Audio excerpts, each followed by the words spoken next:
Well, the evacuation is underway. Planes will be taking to the air. It's a large-scale evacuation in Khartoum, Sudan. British passport holders, up to potentially 4,000. Follows last night's announcement of a 72-hour ceasefire in the country between the two warring factions, although the gentleman that we just spoke to there said there was no ceasefire that he could see. Yeah, he could hear gunshots close to his home, and he was living not far from the airport. The Foreign Secretary, James Cleverly, he's confirmed that British nationals are being contacted directly with evacuation routes. So let's speak to the chairwoman of the Foreign Affairs Select Committee, Alicia Kearns. Good morning, Alicia. Thank you so much for joining us. What's your assessment of the situation this morning? I think we have every reason to be very optimistic, but we also have to be very cautious. This is good news. It is a ceasefire. That is the best news for the people of Sudan who need humanitarian aid, who need water, who need food and medical support.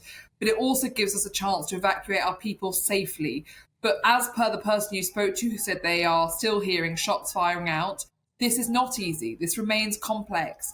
The reality is the two warring sides are not well organised and well managed and well trained militaries. They are militia groups. They are people who be full of those who will be trying to be, who will be high on the joy of looting. We have those who will be breakaway groups who may continue to try and inflict atrocities. So this isn't simple, even though we do have this overarching good news. Alicia, we think there could be up to 4,000 people there with British passports. Some of them are dual nationals.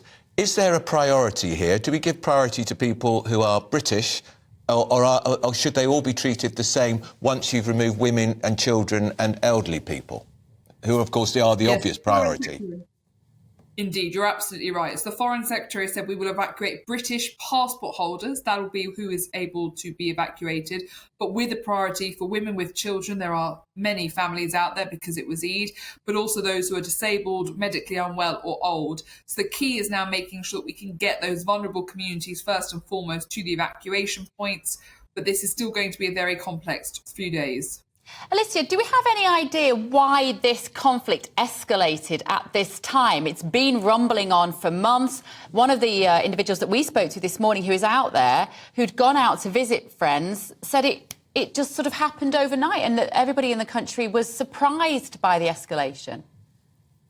That does appear to be the case, and this afternoon I'll be holding an evidence session of the Foreign Affairs Committee to delve more deeply into that. Could we really not have foreseen this? But the reality is we were moving towards a peaceful transition, and then the egos of two men who are organised in control of militia groups that have previously committed war crimes decided that they were no longer happy to be part of a rules-based, organised diplomatic process. They wanted control. This is all about ego. This is all about power. This is about control. And unfortunately, it is about the joy of inflicting violence on civilians.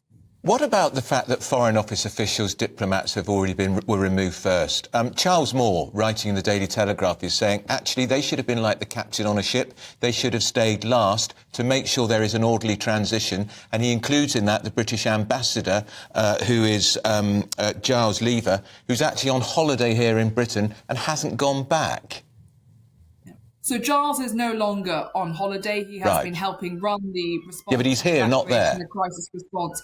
He is, but actually the Foreign Secretary has said that having him here in London has made a massive difference, having that person with on-the-ground understanding.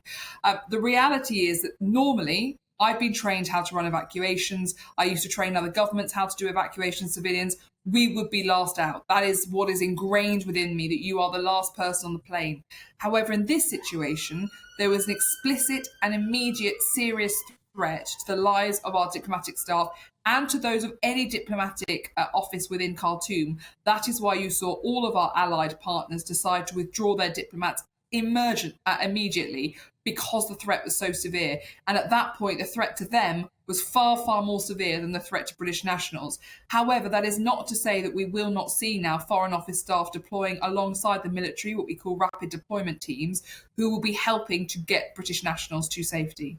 Do you think the Foreign Office advice yesterday was the right advice to people to stay indoors and to stay home? Because I heard Andrew Mitchell, the Africa Minister, on the radio, and it seemed to me, Alicia, he was straining at the leash to support that line.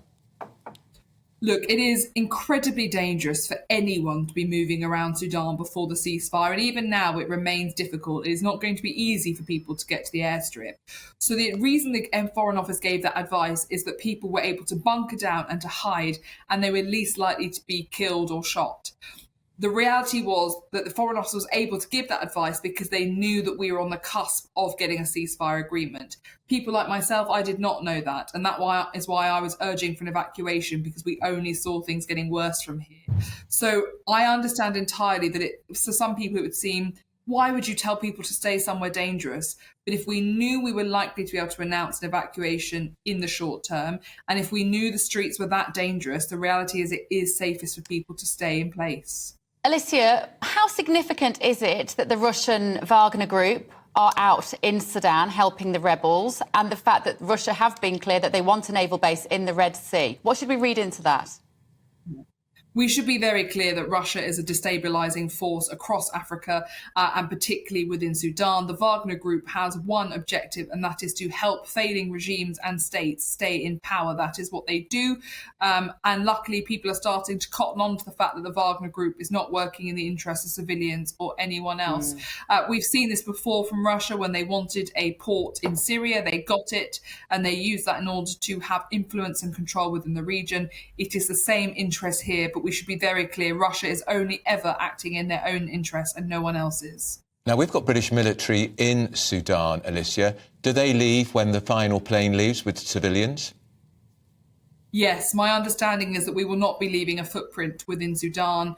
It is not assessed to be safe enough. And at the moment, we do not have a tasking or an operation for our military to perform in Sudan. So, yes, I would expect that we would withdraw all troops. So does that mean we're then allowing we're allowing Russia, the Wagner Group, if you like, to take over, get a foothold in there? No, not necessarily. So Russia has been operating here for a while, and at the same time, we were moving towards a peaceful transition. The ceasefire being announced is actually just the start of the hard work. So over the next 72 hours, diplomats across the world, it seems to be led by the Americans, will be working incredibly hard to work out what happens after those 72 hours.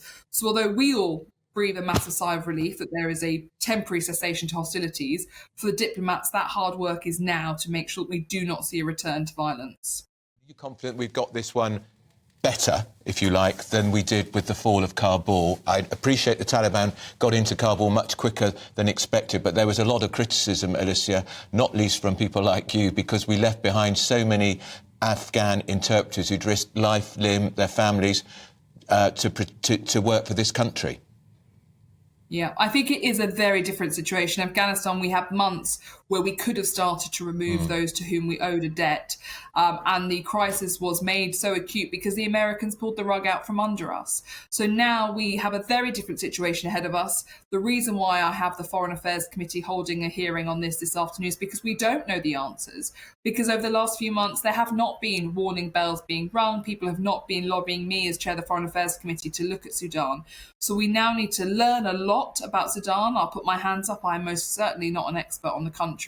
And we need to work out where we go from here and what can be achieved. Alicia, can we just talk about another topic? It's that basically Labour and the Conservatives are both seizing the gender identity politics debate. We've got Rishi Sunak saying that he knows what a woman is and that he will support women-only spaces. And we've got Keir Starmer saying that he will teach boys in classrooms to respect girls. What are your thoughts on this issue? They're both appropriating these topics and making political capital out of them today, aren't they?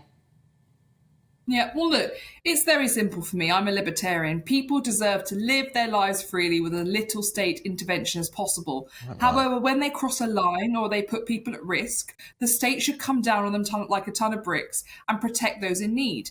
The foremost duty of any government is to protect people. So therefore, yes, there will always be a need for some single-sex spaces. There will always be the need for certain protections, for example, in prison, where our foremost duty is to women who've been in prison to make sure they are not re-victimised or victims of new crimes.